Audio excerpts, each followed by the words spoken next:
বাবু বাবু হ্যাঁ বলো। আসলে বাবু, আপনি আমাদের একটা উপকার করতে পারবেন? কি উপকার করতে হবে বলো? আসলে বাবু, আমরা না অনেক দিন ধরে এখানে এভাবে পড়ে থাকি, তাই খুব ভয়ও লাগে আর খুব ঠান্ডাও লাগে, আর আমাদের খুব কষ্টও হয়।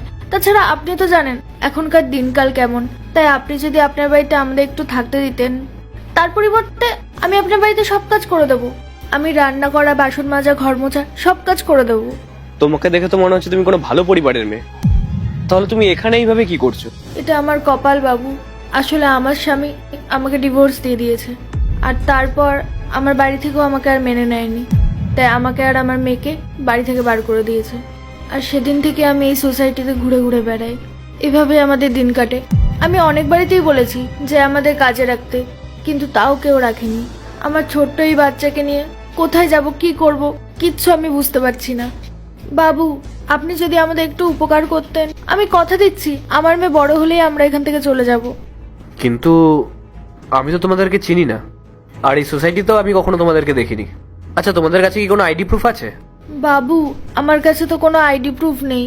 আসলে আমি সব কাগজপত্র নিজের বাড়িতেই ফেলে এসেছি। ওনারা আমাকে কিছুই দেয়নি, খালি হাতে বেরিয়ে এসেছি, শুধু আমার মেয়েকে নিয়ে এসেছি। কিন্তু কোনো আইডি প্রুফ ছাড়া তো তোমাকে এখানে কেউ কাজে নেবে না। বাবু, আপনি একটু দেখুন না, আপনার বাড়িতে যদি কোনো কাজ পাওয়া যায়। আমার এই ছোট্ট বাচ্চাকে নিয়ে আমি কোথায় যাব বলুন? আমার তো একটা মেয়েদের প্রয়োজন ছিল। আচ্ছা ঠিক আছে, তুমি আমার বাড়িতেই কাজ করো। আমি বাড়িতে একাই থাকি, খুব বেশি কাজও থাকে না আমার বাড়িতে। আমি তো সারাদিন অফিসেই থাকি আর সন্ধ্যাবেলা বাড়ি ফিরি। তো বাড়ির যেগুলো টুকটাক কাজ থাকে সেগুলো তুমি করে নিও, আর তার সঙ্গে তোমার মেয়েরও খেয়াল রেখো, আর একটু বাড়িটারও খেয়াল রেখে দিও। ব্যাস। হ্যাঁ বাবু, আমি সব কাজ করে দেবো, আমি সব কাজ পারবো। আমি রান্না বান্নাও ভালো পারি, আর আপনার জন্য ভালো খাবারও বানিয়ে রাখবো। আচ্ছা ঠিক আছে, তোমরা চলো আমার সাথে।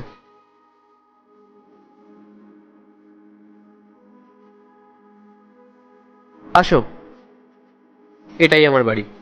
আজ থেকে তোমরা এখানেই থাকবে। ঠিক আছে বাবু।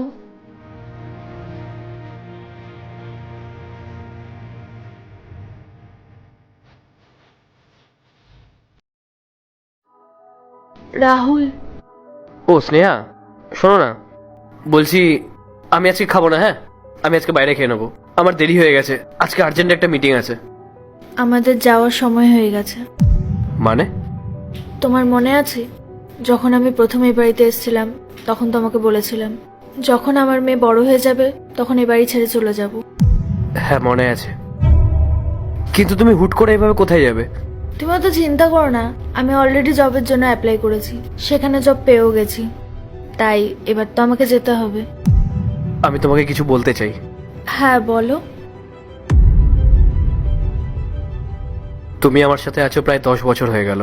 তুমি আমার লাইফের সমস্ত আপস এন্ড ডাউনস দেখেছো, আর এমনকি আমি কিরকম মানুষ তুমি সেটা খুব ভালো করে জানো। তুমি আমার সমস্ত কিছুর খেয়াল রেখেছো, খুব ভালোভাবে খেয়াল রেখেছো। আমার কোনো কিছুর প্রয়োজন হলে সঙ্গে সঙ্গে সেটা আমার সামনে এনে দিয়েছো। কোনটা ভালো কোনটা খারাপ সেটা সবসময় আমাকে বুঝিয়েছো।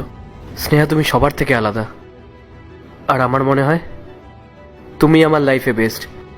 আমি তোমার থেকে ভালো মেয়ে আর কখনো পাবো না। তুমি কি আমাকে বিয়ে করবে? বিয়ে?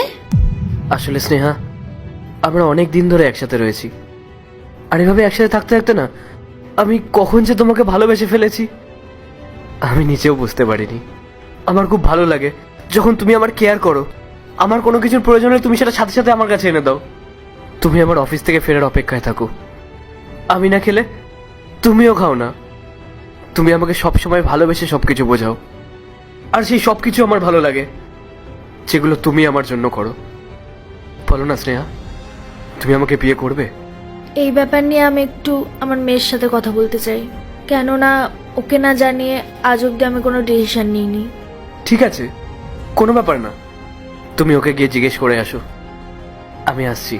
শোনো, আমিও না তোমাকে কিছু বলতে চাই। আসলে আমিও তোমাকে পছন্দ করি, জানি না কবে আমি তোমাকে ভালোবেসে ফেলেছি, কিন্তু আমি তোমাকে কখনো সে কথা বলার সাহস পাইনি, কারণ তুমি সেই খারাপ সিচুয়েশনে আমার হেল্প করেছিলে, তাই আমি কখনো তোমাকে জানাতে পারিনি। কি? তুমি সত্যি বলছো স্নেহা? হ্যাঁ সত্যি। কিন্তু কিন্তু তুমি তো বলছিলে যে তোমার মেয়ের কাছ থেকে জিজ্ঞেস করে তারপরে আমাকে জানাবে। সত্যি বলতে ও প্রথম থেকেই তোমাকে নিজের বাবা হিসেবেই ভেবে নিয়েছে, আর এমনিতেও ও তোমাকে পছন্দ করে। আচ্ছা ঠিক আছে, তাহলে আমি খুব তাড়াতাড়ি আমার বিয়ের অ্যারেঞ্জমেন্টগুলোকে রেডি করি। আচ্ছা ঠিক আছে, তোমাকে আজ অফিসে যেতে হবে না, তুমি তাড়াতাড়ি গিয়ে ড্রেস চেঞ্জ করে নাও, আমি তোমার জন্য চা নিয়ে আসছি।